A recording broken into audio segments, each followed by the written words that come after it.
Jimmy Gang, the Army, the Navy, the Unstoppable, man. Welcome back to the channel, you heard? Appreciate everybody for tapping in, you heard? We got a goodie today, my boys. Today, we talking about some niggas that smoke me, bro. I ain't even gonna lie to you, bro. We about to get into a video on 280. If you don't know who 280 is, bro, they a section of the Bronx, you know what I'm saying? They rock with OY. I think they just rock with OY. Right now, I know they Lokes and they OY, you know what I'm saying? But they smoked me back in the day, bro. But not too much on that. Today, we just gonna get to this video talking about them, bro. If you don't really know too much about them, bro, if you know Yappy used to be like they big rapper from 280 back in the day, like back when it was popping. They're not really having that much motion right now. But like I said, if you from the Bronx or you from the city, you know them. You know they used to be OY, or they probably still OY, whatever, I don't know. You know what I'm jacking with, you know what I'm saying? Big green hearts, you know what I'm saying? Shout out to the G's, yeah? But without further ado, we're going to get to this video. We ain't going to waste too much time, my boys. If y'all want to know about the story about how they smoke me, it's on the channel, bro. But let's go, man. Let's get right to it. We ain't going to waste no time, man. Never put an O before my Y. Okay, we back in the Bronx. This one is a sad story. Two parents will lose their children, one to the prison system, the other to a night of senseless violence. That's the sad part, bro. When you out here in the streets doing what you doing, your mama gonna cry, your sister gonna cry, whether it's jail, whether you the one in jail, you the one dead, like, they gonna cry. Not only senseless, but reckless as well. We are not going to waste any time, let's get into it. The lobby of the building at 1495 Morris Avenue in the Bronx bore the echoes of a bygone elegance. Once, it might have been considered impressive, adorned with a forest green, yellow, and pink marble floor. Geometric shapes. They always, them buildings on like the concourse, and in some parts of Morris Ave always had the big nice buildings, big nice apartments. Locked in an Art Deco dance across the 200 square foot space, leading to three hallways that emerged from the end of a few marble steps, creating small landings reminiscent of reaching arms. Above the elevator, a white sign with bold blue lettering proclaimed, "The building is now enrolled in the NYPD Clean Halls program. Anyone found trespassing will be subject to arrest." Yet, despite this stern... That don't stop nobody from hanging in the hallway. Niggas still gonna smoke in the lobby. Niggas still gonna, like, bro, that don't stop nothing. Them signs don't stop nothing. The walls were far from pristine. Dingy and weathered, they bore the scars of rebellion, adorned with graffiti, a tapestry of names and insults etched in defiance. The floor, marked by the scuffs of countless residents and visitors, told the story of the daily hustle within those walls. Once granted entry, people would swiftly close the front door behind them, their footsteps echoing down the hallways or fading into the mechanical hum of the elevator. The only unyielding presence in this faded elegance was a swiveling surveillance camera, silently observing the comings and goings, recording the mundane and the extraordinary. Half the time, we don't even be believing they work. I ain't gonna lie, I think half the cameras in the hood don't work. In this backdrop that Naderi Walters, a 17-year-old on the cusp of high school graduation, spent the final moments of her young life on the chilly night of November 15, 2008. Drawn to the building by the promise of a party and the familiarity of faces from the neighborhood, Naderi and her friends sought refuge in the warm embrace of the lobby. As the night wore on, an undercurrent of tension threaded its way through the gathering, and what had begun as a joyous occasion morphed into something more sinister. The early hours unfolded with an argument that refused to dissipate, escalating from heated words to physical shoves. The stillness of the night shattered when the pushing gave way to the deafening eruption of gunfire, echoing in front of the building like a symphony. Amidst the frenzied aftermath of the gunfire, partygoers scattered like leaves. Bro, I ain't gonna lie. Back around this time, bro, 08, 09, bro, if you go to first of all, every crew that go to a party, not everybody gonna have a blick. This is New York City. Not everybody gonna have a blick. It's not smart. Cause when y'all run, when the police run down on y'all and y'all all run, if everybody get caught or if only two people get caught, y'all definitely lost two blicks. So in the hood, you never have everybody in the crew with a blick. It'd be like two niggas, it'd be like 10 niggas, two, 3 guns. You know what I mean? Like, bro, I ain't gonna lie, because it always go down. Every party, somebody getting popped or the party getting hit up. Somebody getting robbed, somebody getting smoked. So you gotta have in your crew. If you guys, it's 10 of y'all gotta have at least 3 blicks. No cap. That's how I give it up in the Bronx, in the city. Wind, and in the heart of the chaos, Naderi became an unwitting casualty. A single bullet found its mark, tearing through her chest and ruthlessly rending vital organs in its destructive path. As the echoes of the gunshot lingered, the handful of courageous souls that remained behind, driven by an instinct to protect, dragged her from the perilous vestibule into the relative sanctuary of the lobby. Damn, hold up, we gotta hear that back. Vital organs and leaves in the wind, and in the heart of the chaos, Naderi became an unwitting casualty. A single bullet found its mark, tearing through her chest and ruthlessly rending vital organs in its destructive path. As the echo— And bro, you know she wasn't the intended target, bro. You know she wasn't. I doubt it. I mean, like I said, a lot of the 280 is Crips, a lot of them is Lokes. She looked like she had a red, you know what I mean? She looked like she was, you know what I mean? She was repping her, she was blood. But I doubt that. This probably was an accident. We gonna see though. The gunshot lingered, the handful of courageous souls that remained behind, driven by an instinct to protect, dragged her from the perilous vestibule into the relative sanctuary of the lobby. Naderi, a living testament to her mother's name, occupied the pivotal— Rest in peace to Naderi, bro. Rest in peace to her. I don't know her. I ain't know her, but condolences to her family, man. Sending healing energy. as the only daughter. She was the middle child. Raised by their mother in the enduring embrace of the Bronx, the only haven they had ever known, the trio formed a close-knit family unit against the backdrop Third Ave for them. urban challenge. It looked like it's Third Ave back in the day. It looked like. On June 13, 2011, the solemn courtroom bore witness to Mrs. Naderi Walters' anguished testimony. With tears streaming down her face, she recounted the final conversation with her daughter, frozen in time at 8:47 p.m., mere hours before the trajectory of their lives was irrevocably altered. As Mrs. Walters gazed upon a photograph of her daughter, the courtroom hushed into a reverent silence. The image portrayed a girl adorned with an easy smile, her hair neatly cut just below her chin. Bro, she definitely looked like she was an innocent girl right here. In this picture right here, she looked wild innocent, like she wasn't gangbanging. She don't even look like she let gangbangers in the box. Like, she don't even look like she with none of that. Like, she don't even like street niggas from the way she look here. It was a classic senior yearbook portrait captured for the Validus Preparatory Academy in the Bronx. She had aspirations of a future in nursing. Nah, but you see the change though? She looked like a bright-eyed young girl in one picture, and then in this picture, she looked like she about that shit. Like she about that life. She looked like she's probably toting a pistol for the homies, like.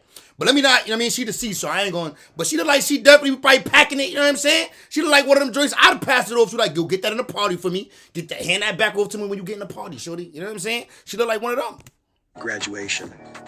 Minutes after the fatal shot rang out, Officer Vincent Trozzi of the 44th Precinct was thrust into the tumult of responding to 911 calls at 1495 Morris Avenue.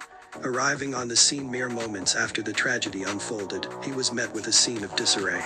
People spilled out of the building in a chaotic ballet, a frantic escape spurred by the specter of violence that now haunted the lobby. Some fled through the front door, others resorted to desperate exits through first-floor windows, their urgency a testament to the severity of the incident. In the midst of the tumult, Officer Trozzi beheld the chilling tableau of Naderi Walters, her lifeless form sprawled face down in the lobby's muted light. The silence that enveloped her was deafening, a stark contrast to the pandemonium that had unfolded just moments earlier. As Trozzi surveyed the scene, a solitary shell casing stood as a damning artifact of what had transpired. Detective James Mangan, a seasoned veteran of the NYPD with 18 years of service, including 9 as a detective, stepped into the narrative. His workday began at 8 a.m. A day marked by the weight of responsibility for the investigation that lay ahead. In the aftermath of Naderi's tragic death, the diligent efforts of the previous night's officers had identified key witnesses from the ill-fated party. 2 women, their voices poised to echo the truth, awaited Detective Mangan's call. The first witness recounted a chilling tale. She had not only witnessed the shooting, but had also locked eyes with the perpetrator. Describing him as light-skinned with very light eyes, she revealed that, at the time of the shooting, he was shouting the cryptic phrase, 280 or 80 up. Undeterred. Bro, that's crazy. She said, like, she just described the 280 nigga I'm familiar with. She just described the this might be that story. We might be looking at. See, bro, sometimes the stories get confused. She might be telling the story I already know, because I know that light-skinned nigga with light eyes. Counted a chilling tale. She had not only witnessed the shooting, but had also locked eyes with the perpetrator. Describing him as light-skinned with very light eyes, she revealed that, at the time of the shooting, he was shouting the cryptic phrase, 280 or 80 up. Undeterred, Detective Mangan. That's what niggas used to. That's definitely how niggas used to rep their hood back in the day. Definitely how niggas used to project their hood back in the day. called upon the second witness, whose account aligned eerily with the first. She, too, identified the shooter as light-skinned with very, very light eyes, adding a crucial detail. He hailed from the College Avenue area, just a street away from the tragic intersection of College and Morris Avenue. Detective James Mangan, undeterred in his pursuit of justice, wove through the intricate threads of the investigation. The cryptic phrase 280 reverberated in his mind, leading him down a shadowy path that ultimately unveiled the name of a Bronx subset of the notorious Crips gang. Among the echoes of the streets, one name persisted: Brandon, a 20-year-old entrenched in the ranks of the 280 Crips. Mangan's connection with the streets ran deep, and the officers at the 44th Precinct were familiar with Santiago. I ain't gonna lie, they had the baddies out. They had the baddies out. You see Shorty right there with the cake. Nigga. Streets ran deep, and the officers at... You see Shorty right there with the cake, nigga, right in the front. Cakey. That's something I done ran down on. That's my type. We in the Bronx, nigga. This is my type, nigga. This me. 44. I done had joints on 282. I definitely had slaws on 280, a couple stragglers. And I had an ex that lived on 280. So I used to be over there all the time by myself. Gripped up sometimes and sometimes with a little poker.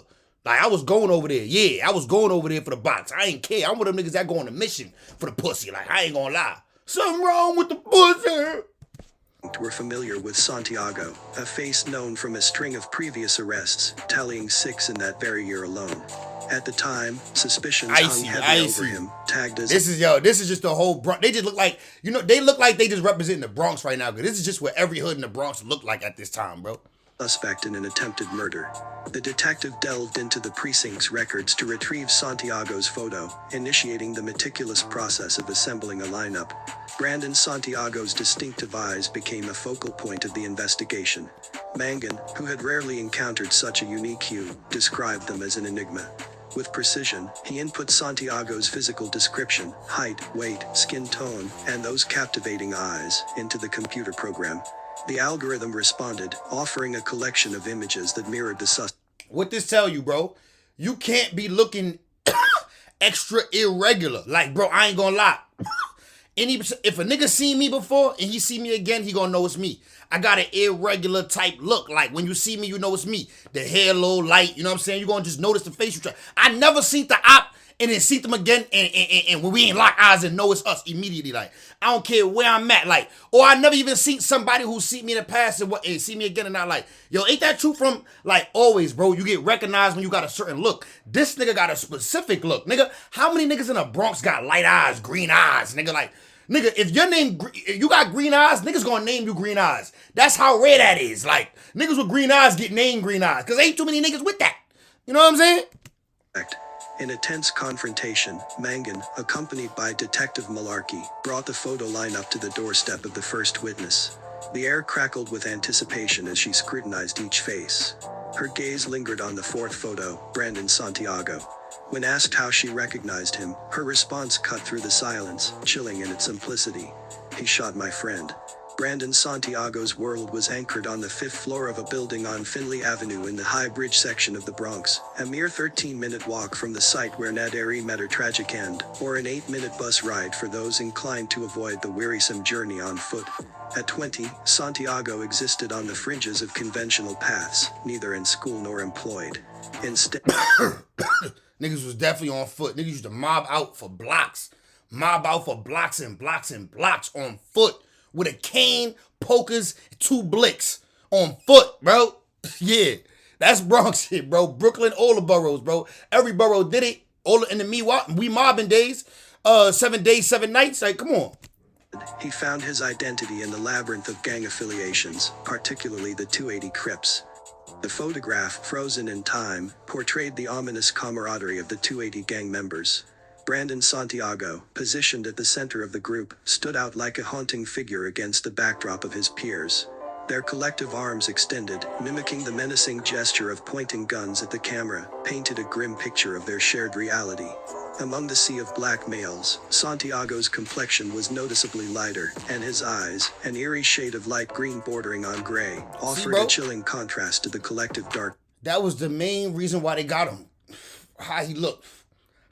Not fingerprints, not no video. His description, bro. Detective James Mangan, armed with the weight of his findings, stood at Santiago's doorstep the day after the shooting. His mother said he wasn't home, that he had attended a party in... This way before all the COVID masks. Way before the shiesties and all that. It wasn't normal to see a nigga walk around with a shiesty. You had to go do your dirt open face, bare face. Like, niggas was doing dirt open face, bare face. If you on camera, you just caught. You ain't wear no mask. Dumb, I know, but that's how it was. On the previous night, and that she would bring him to the precinct. With Santiago eluding their grasp, Mangan redirected his focus to another player in this tale, Jay, a fellow member of the 280 Crips gang. Jay resided around the corner from Brandon. When Mangan and Malarkey arrived, a young woman, seemingly complicit, granted them entry. Inside, they found Jay in a bedroom alongside Kurt, another man, and the elusive Santiago. The detectives combed through the apartment, so the homie snitched. So he told them. He snitched. He had attended a party in Queens on the previous night, and that she, armed with the weight of his findings, stood at Santiago's doorstep the day after the shooting. His mother said he wasn't home, that he had attended a party in... I mean, his mom's straight told on him. His mom straight told on him. The police at your door asking for your son, and you gonna give him a real... You gonna really tell them where he at? You gonna really tell them the information? Your police ain't here for no... They here to lock him up. They here to throw his ass in jail. And you gonna hand him over to the police. Put him in the hands of an officer like, Ma, do better, man. On the previous night, and that she would bring him to the precinct. With Santiago eluding their grasp, Mangan redirected his focus to another player in this tale, Jay, a fellow member of the 280 Crips gang. Jay resided around the corner from Brandon. When Mangan and Malarkey arrived, a young woman, seemingly complicit, granted them entry. Inside, they found Jay in a bedroom alongside Kurt, another man, and the elusive Santiago. The detectives combed through the apartment, discovering a fifth man, T, concealed in the second bedroom under a pile of clothes in the closet. All members of the apartment would soon accompany Mangan and Malarkey to the Bronx Homicide Task Force at 1081 Simpson Street. There, Santiago, the suspected orchestrator of Naderi's demise, willingly placed himself second in a lineup of 6 men. The others, labeled as fillers, mirrored his physical attributes, but carried no suspicion of involvement in the crime. Hairstyle different. That's what they do. They'll literally go lock niggas up that ain't even doing nothing wrong just because they look like you, bro. One day, I got booked just because my car matched the description of a whole nother crime, bro. They said it was a light-skinned nigga in a green car. At the time, I had a green car. They said it was a light-skinned nigga in a green car. They locked me up, used me for, use me for a lineup. Just because they needed a nigga that looked like me for the lineup, bro. I'm dumb. I found out later why they did it, why it happened. I'm thinking like, yo, they must have something in my car, blah, blah, blah. They must have like been watching me, blah, blah, blah. They didn't even search my car, bro. They really would just need me for the lineup, bro. It's dirty cops, bro. Dirty. Were minimized by having all of the participants wear identical black knit hats. Similarly, clothing differences were obviated by obscuring all clothing with large black plastic bags. The result of these procedures was to focus the witnesses' attention solely on the faces of the individuals in the lineup. Yeah, you said you looked them in the eye. You said you looked them right in the eye. That was what you said. You caught eye contact with them. You said that. Witness one. A lineup of men awaited the judgment of truth. The witnesses scrutinized the faces before them. The silence was shattered when both witnesses pointed unwaveringly at Brandon Santiago. On June 15, 2011, a young woman, Retta, stepped into the courtroom, a witness to the fateful night that claimed Naderi's life. Recounting the events leading up to the tragedy, she revealed that, after a lackluster party at 1495 Morris Avenue, the group sought refuge in a Chinese restaurant, hoping for a livelier atmosphere upon their return. Typical. Gotta stop and get you some wings. Gotta get some wings. Gotta get some fries. Chicken wings and fries. We don't go on dates. Yeah, Future said it. We do the same thing in the Bronx, nigga. Dip out the party, go get some Chinese food. Might make my way back, might not. They strolled back through Claremont Park at the end of Morris Avenue. They encountered Santiago and his group. The flirtatious banter that ensued masked the ominous undercurrents that would soon spiral into tragedy. Jay, testifying on July 5, 2011, provided further insight into the night's events. Gathering outside 1495 Morris Avenue with Santiago, Kurt, and others, Jay outlined the dynamics of the group, with Rife, Kurt, Santiago, and Yappy, identified as members of the 280 Crips. Yappy, I just told y'all niggas, Yappy the rapper niggas. That's the known nigga from over there, cause he rapping all. That's a lot of names over there, but I ain't gonna say all the names. Though Jay distanced himself from gang affiliations, he acknowledged his of the group, with Rife, Kurt, Santiago, and Yappy, identified as members of the 280 Crips. Though Jay distanced himself from gang affiliations, he acknowledged his association with the group, stating that his gang days were behind him. Once a member of the rival blood gang, he had fought his way out of it. Around 10 p.m., a young woman emerged from the building, directing them to the party on the first floor, to the right. The atmosphere inside the party was charged with energy as the young men, including Jay, immersed themselves in the rhythm of the music. As recounted by Jay, a disturbance rippled through the gathering when two men at the door demanded payment for entry. A brief standoff ensued, swiftly resolved, and the partygoers submitted to a They charging niggas to get in this stink ass party, bro. Let's keep it a band. All them parties back in the day used to have a little funk to them. All them parties back in the day used to have a little. Yeah, once you walk out the party and walk back in, you smell like, oh, this shit stink. Like, bro, you gotta think it's a lot of young people in there who don't take care of their hygiene that good. So you always got a dirty nigga in the crew. It's always one dirty nigga. He's stinking. Then you got a dirty female. It smell like Badusi. You know what I mean? It's smelling bad in there. You know what I'm saying? Yeah, it be like that. I got sidetracked. By Jay, a disturbance rippled through the gathering when two men at the door demanded payment for entry. A brief standoff ensued, swiftly resolved, and the partygoers submitted to a search for weapons, their bodies patted down in a ritualistic dance of precaution. No weapons were found, and the revelry resumed within the apartment's confines. The night, however, took a darker turn when T became embroiled in a heated argument with one of the party organizers. The specifics of the disagreement eluded Jay's memory, but he testified that he and his friends intervened, diffusing the tension. The party pressed on. But a young man named Lolo persisted, taunting the group with incessant words. Jay described how Lolo repeatedly questioned their toughness. Jay, feeling the atmosphere turn increasingly hostile, retreated to the sanctuary of a window, distancing himself from the brewing confrontation. It was then that he witnessed a clandestine exchange between Rife and Brandon. Clandestine? I don't even know what that means. What this nigga just said? It was then that he witnessed a clandestine exchange between Rife and Brandon. A backpack. Somebody look that up and put it in the comments. Hands, unseen by the eyes of those immersed in the pulsating music and laughter. The room's occupants cast glances, their suspicions manifesting as funny looks. Sensing the rising tension, Jay, Santiago, Kurt, Rife, Carl, his cousin, and Yappy made their exit. Yet, they didn't depart entirely. Instead, they lingered outside the building's entrance. Reda's testimony unfolded like a dark... Once you peep that, like, yo, bro, these niggas just left, but they ain't leave. They just left the party. That mean they left and they waiting on something. Or they left and they... Yeah. Each movement revealing the escalating tension within the confines of the party. Amidst the festivities, a seemingly innocuous encounter between a girl and a 280 gang member escalated into a playful argument. Words exchanged, egos bruised, but the gravity of the situation appeared inconsequential. To the female, the 280 member said something to the effect of, "Don't push me," but was like, "Nah." Basically playing around. Lolo intervened though, attempting to quell the brewing discord. To Reda, the situation wasn't that serious and didn't need any intervening. Reda found herself in the company of Lolo, and she heard Santiago express a desire to fight. Lolo was reluctant and resisted, urging restraint. The atmosphere, though charged, seemed on the verge of dying down, so Jay started walking toward 172nd Street. Then, in the silence that followed, two shots shattered the fragile peace. Reda, turning back, witnessed Santiago, armed with a gun, sprinting away from the scene. The private security footage from 1495 Morris Avenue, a silent observer to the night's events, painted a grim picture. On the footage, Santiago stepped into the middle of Morris Avenue, surrounded by a few accomplices. In the stillness of the night, his arm extended upward, a flash emanating from the scene. The private security footage captured the frenzied aftermath. Bro, what I told you, bro, open face, bare face, no mask, no nothing. Like, and the crazy part is, niggas be coming to pop off and not even really, in their mind, they don't even really got it in their heart that they gonna put something down. They just know they want to let off. That's how they feel. And they still come there bare face, like. dance of shadows scattering into the night.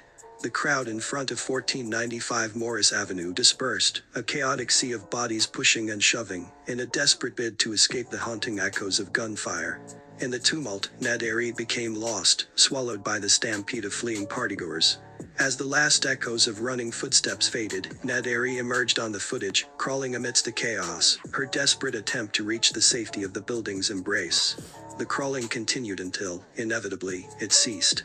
Naderi Walters, once vibrant and full of life, lay face down in the cold vestibule of the apartment building. Man, bro, again, bro. Rest in peace, man. Love and condolences to her family, bro. Sending healing energy. That's sad, man. Examiner for Bronx County, lent her clinical expertise to the situation. On June 13, 2011, she meticulously examined Naderi's lifeless form, revealing the devastating path carved by the bullet. The entry point, the left side of her chest, marked the beginning of a relentless journey through bone and organ. Ribs shattered, lungs bruised, and vital organs punctured, the bullet wove a tapestry of internal destruction. Exiting the chest, it continued its destructive path through the right adrenal gland, kidney, and liver. The DA, with the solemn duty to seek retribution for the slain innocent, brought forth the charges against Brandon Santiago. Bro, this is the sad part, bro. No ops got hit. Like, bro, only an innocent bystander, bro. You did not hit your op. Like, you should, it's like, yo, bro, like, you should get kicked out the whip. Like, bro, this is, like, bro, you, an innocent bystander, not an op. Like, this was, niggas gotta do better, bro. That's all I can say. Niggas gotta do better, gang. That's it, man. This nigga, 75 years, that's what it say in the title, 75 years. Seem about right. You buy you the innocent bystander, you ain't even get your man, like, bro. Yeah, what it is, bro. Do that time. Stand tall. Let your nuts hang. Second-degree murder, 2 counts of attempted murder, 2 counts of second-degree assault, and 2 counts of criminal possession of a weapon. This case is counts of second-degree assault and 2 counts of criminal possession. Worth the charges against Brandon Santiago. Second-degree murder. Oh yeah, they don't want to say the word, but so he got smacked for the death. He got smacked for that. Attempted murder, 2 counts of second-degree assault, and 2 counts of criminal possession of a weapon. This case is about who fired the gun, the DA declared. What the intent was when Naderi Walters was killed and Mel and Lolo were injured. We're talking about the slaughter of the innocent, as told by the innocent. The courtroom became a stage for the unfolding drama, with witnesses from the ill-fated party, friends of Naderi, and Santiago's fellow 280 member, T, taking the stand in service of the prosecution. Their testimonies painted a vivid picture of the events leading to Naderi's murder. The security camera footage, a silent observer to the night's tragedy, became a crucial piece of evidence, capturing Santiago's position and identifying him as the perpetrator. Amidst the trial, the DA unveiled letters seized from Santiago's cell, shedding light on Brandon's minsid. In one letter, Santiago referred to himself as Max Payne, a character from a violent first-person shooter video game. The chilling correspondence left no room for ambiguity, according to the DA. The meaning of that statement with ambiguity. That's a dope word. Ambiguity. I gotta look that up. I think I know what it means. Ambiguous, I know what that means. So ambiguity gotta be something like that. That's dope. That's a fire word though. My son using big words in this hood documentary. A character from a violent first-person shooter video game. The chilling correspondence left no room for ambiguity, according to the DA. The meaning of that statement with these letters make it 100% clear that Brandon Santiago is the person who fired that gun at Lolo, and at Mel and struck and killed Naderi, she declared, the weight of the evidence resonating through the courtroom like a haunting symphony of truth and consequence. 22-year-old T was unwilling to provide many details about what transpired the night of the shooting. He did acknowledge that he knew Brandon, and that at one time was a member of Brandon's gang, which was called 280. He also acknowledged that on November 16, 2008, he attended a party at 1495 He's snitching. He telling then. He said he was a member of the gang 280. What else he about to tell? Symphony of truth and consequence. 22-year-old T was unwilling to provide many details about what transpired the night of the shooting. Okay, all right. He ain't provide many details, but he provided some. Let's see what he provided.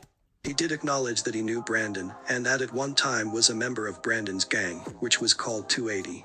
He also acknowledged that on November 16, 2008, he attended a party at 1495 Morris Avenue with Brandon and other friends. T refused to answer additional questions about the shooting itself, asserting that he was concerned about his safety and that of his family. T admitted that he spoke to the police and to an assistant district attorney about the shooting, but when asked whether those statements were true, he stated that he could not answer that question. T also admitted that he had been labeled a snitch for cooperating with the police. During the summer of 2009, T was jumped by a group of about 7 people whom he knew. He was cut, beaten, and lost consciousness, and was So he telling a lot, but he ain't telling about the night of the situation, but he telling about how he got smoked.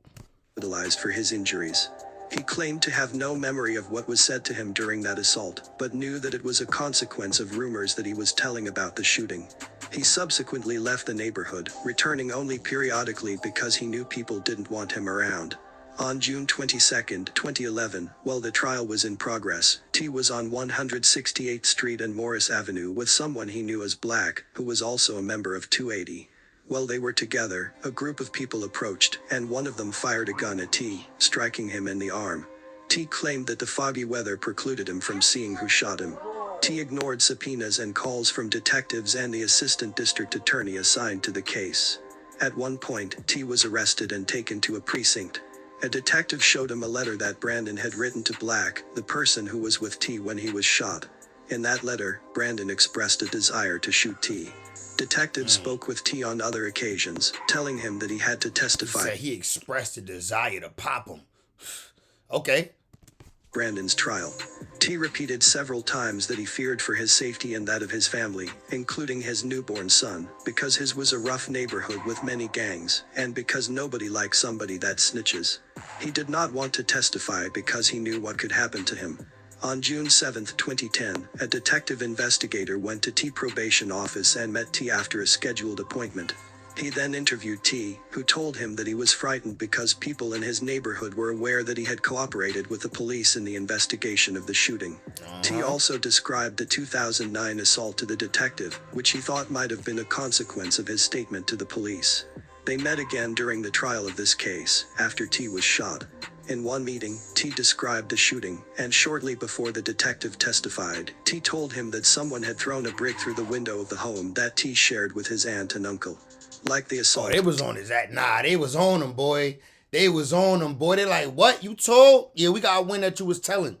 This is before the whole old Tekashi era and the whole new internet era where, oh, no, he didn't snitch because he just told. He didn't snitch. Like, this was when, bro, it's great. I ain't gonna lie, the new era right here, bro, I feel like a nigga could tell and go back. Nah, I ain't gonna lie, he can't go back to the hood and just chill, but a nigga could tell and just rock out. You just can't go back to your hood. That's it. You could tell. Once you tell, you just can't go back to your hood. That's really it. Like, most niggas just, that's it. They just can't go back to their hood. But they good in any other hood. They just can't go back to their hood. You know what I mean? Thought that the shooting and the incident with the brick might be connected to the fact that he spoke to the police in the aftermath of the shooting. In addition to the testimony of the witnesses, the court has examined the various writings recovered from Brandon's prison cell. The writings contain references to rats and the need to kill them, explicit threats to T, and directives to eliminate him as a witness. A few examples were: Andy gonna smack T in the head with the bat for me, that's my call. He got to be dealt with. I just can't have him walking around the hood without a worry in the world. Andy said he gonna do it. Say, yo, that boy a ratatouille. You a ratatouille. Can't be having him walk around the hood like it's all good. Nah, he was talking tough, but he dumb because he said this in letters. Directives to eliminate him as a witness. A few examples were: Andy gonna smack T in the head with the bat for me, that's my call. He got to be dealt with. I just can't have him walking around the hood without a worry in the world. I can't be having him walking around the hood like that, like we just let the rats rock like that. That's what he's saying. That's what he's saying. You're gonna do it. I'm just thinking of the perfect time. As for T, he a dead man walking. With no T, it's no strong case. So T got to go. There was also an envelope addressed to someone with a return address with T's name and 187 Max Payne Apartment 43, with Bronx spelled with a C, Bronx. According to witnesses, 187 is the California murder statute, and Max Payne is a violent first-person shooter video game. T was not the only witness referenced in Brandon's writings. Someone named D.A. wrote Brandon regarding a witness whom he was trying to contact, and described a conversation in which the witness told D.A. that she knew who did it, and that her mother was making her go to court. Brandon references this letter in a letter to someone named Froggy. "Dear wrote me, just saying he trying to talk to them chicks for me, so they won't go to court for me." Yet, another letter directs someone to obtain pictures of them rat wild chicks. "I'm trying to make..." That's a real nigga, though. His man's trying to, like, ice it up. Like, yo, come on, man. Don't do that to my homie, bro. Like, come on. I don't do that to my homie. Boom. He trying to do it the easy way. Not the gorilla way. The easy way. Thing happened with them. He might have been referring to the rival Six Wild gang when he referred to the females as rat wild chicks. After T was shot, detectives executed a search warrant for Brandon's cell and found a false affidavit bearing the name of one of the witnesses, Retta, as well as letters from others offering to kill a witness, presumably T. In addition, 2 of Brandon's relatives were barred from attending the trial after court officers observed them displaying gang signs during the testimony of a young woman whose cousin was also a member of the gang. On July 8, 2011, a unanimous jury delivered a verdict that echoed through the chambers of the courtroom. Brandon Santiago was found guilty on all charges. The gavel fell, sealing his fate with a sentence of 25 years to life for Ned Aries' murder, and an additional 25 years for each attempted murder charge. The sentences would be served consecutively, a testament to the gravity of the crimes committed. But this about wraps this story up, and as always, stay low and... That's wild, boy. That's wild, boy, man. Again, bro, rest in peace, man. Rest in peace to Nadiri, bro. Rest in peace. Condolences to the family. That's sad. You know what I'm saying? That's real sad situation. She was innocent in this situation. Ended up losing her life. You know what I mean? Just trying to enjoy a little party and all that. Like we all done been to. You feel me? But Jimmy Gang, man, listen, I appreciate everybody for tapping in with your boy. You know what I'm saying? I'm here. You know, I drop daily videos. You know, I stream almost every night. So tap in, subscribe, like the video, put on post notifications so you can get with me. Make sure you tuned in, you know what I'm saying? And rock with your boy. I'll see y'all in the next one, though. I'm going, man. Again, like I said, I know 280 real well because I had an altercation with them, a little running, a little bumping back in high school. You know what I'm saying? And they smoked my boots. They did. But I slid back. Don't get it. We slid back. You know what I'm saying? But yeah, it is what it is. That's old beef. You know what I'm saying? I don't even know what 280 and what 280 got going on these days. They probably still around, you know what I mean? But I know what I'm doing. I'm a YouTuber. I ain't worried about it. Jimmy Gang, I'm gone. You heard? See y'all in the next one, my boys.